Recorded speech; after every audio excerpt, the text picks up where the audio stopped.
You just got the best news of your life. Maybe you got accepted into your dream college. Maybe your favorite team finally won.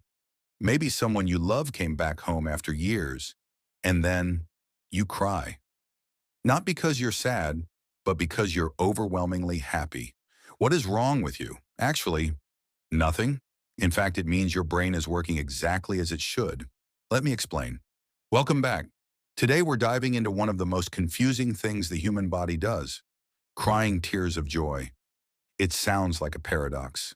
Happiness should make you smile, laugh, maybe jump around. So why does it sometimes make you sob like a baby? First, let's understand tears. Your brain has an emotional control center called wait for it, the hypothalamus. This tiny region controls your body's reactions to emotions. When you feel something intense, whether it's sadness, fear, or even extreme joy, your hypothalamus gets overloaded. Think of it like a circuit breaker. Too much emotional electricity, the system trips. And one of the ways it releases that overload is through tears. This is why soldiers cry when they come home. Why parents cry at their kids' graduation. Why you cry when your team scores in the final second. It's not weakness, it's your brain's pressure valve. The dimorphous expression theory. Now here's where it gets really interesting. In 2014, a psychologist named Oriana Aragon at Yale University discovered something called dimorphous expression. Big words, simple idea.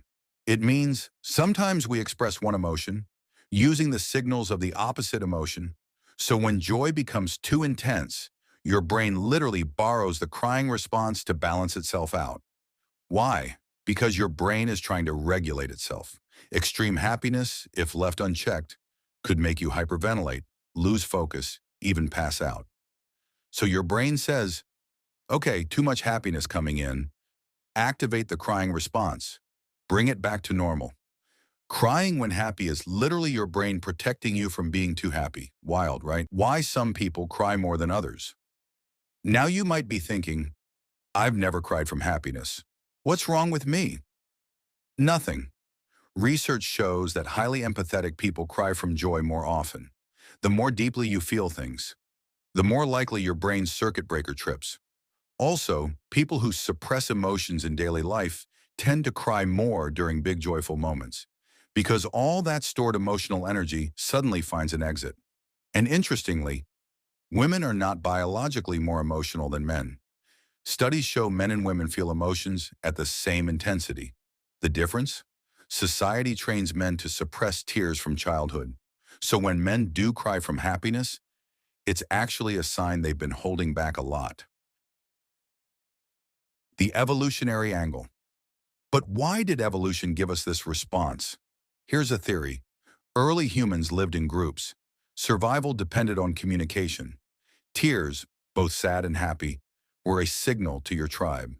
They said, this moment matters. Pay attention. Come closer. Happy tears told your tribe, this is a bonding moment.